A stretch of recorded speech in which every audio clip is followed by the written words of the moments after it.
Bonne fin d'après-midi, tout le monde. Après le Conseil des ministres hier, c'est au tour des députés caquistes de passer la journée en compagnie de leur chef. François Legault veut rebrasser les cartes et surtout trouver des solutions aux nombreux problèmes de son gouvernement. La dégringolade de la CAQ se poursuit dans les sondages. Le parti est au plus bas depuis sa création. Et dans un instant, on va analyser les derniers résultats avec l'expert en sondage Philippe Giffournier.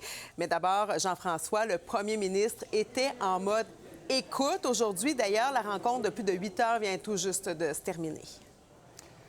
Voilà, ça vient vraiment tout juste de se terminer. On voit déjà des députés sortir. Il y en a quelques-uns qui sont sortis. J'ai pu entendre derrière moi certains mentionner que c'était productif comme rencontre. Évidemment, ça a été une rencontre de plus de 8 heures. Hier, le premier ministre François Legault avait rencontré son conseil des ministres pendant plus de 5 heures. Donc aujourd'hui, c'était au tour des 85 députés de dire en fait ce qu'ils ont entendu au cours de l'été de leurs électeurs, de soumettre des propositions également sur ce que le parti devrait faire maintenant pour tenter de remonter dans les sondages parce que tu l'as mentionné, c'est vraiment une situation difficile que le parti vit en ce moment. Il y a eu les scandales, mais il y a aussi eu la fameuse défaite cuisante à Arthabasca-l'Érable lundi dernier. Donc, je te laisse écouter ce qu'avait à dire le premier ministre ce matin au début de la rencontre et également des commentaires d'un député.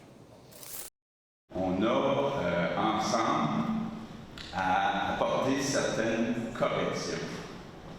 Et je veux que vous soyez francs. Je veux que vous me disiez exactement ce que vous avez entendu. On a besoin de se réaligner. Il y a quelques éléments qui ont fait mal au fil du temps. Dans les régions, souvent, vous allez entendre parler tout l'aspect du fameux coût, de la fameuse taxe carbone ou la bourse carbone, dépendamment. Les gens ont un mélange complet sur cette situation-là, ne comprennent pas tout à fait comment que le Québec fonctionne là-dedans. Autre dossier qui n'aide pas la CAQ, Jean-François, la rentrée scolaire approche à grands pas. Il manque encore plus de 4000 enseignants. Oui, 4115 pour être plus précis. Et la moitié de ces enseignants qui manquent sont des postes à temps partiel.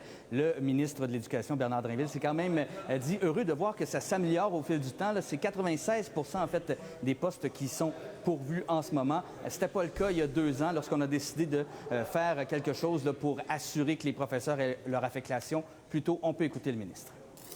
Je vous rappelle, il y a 2 ans, c'était 8500 postes qui restaient à combler.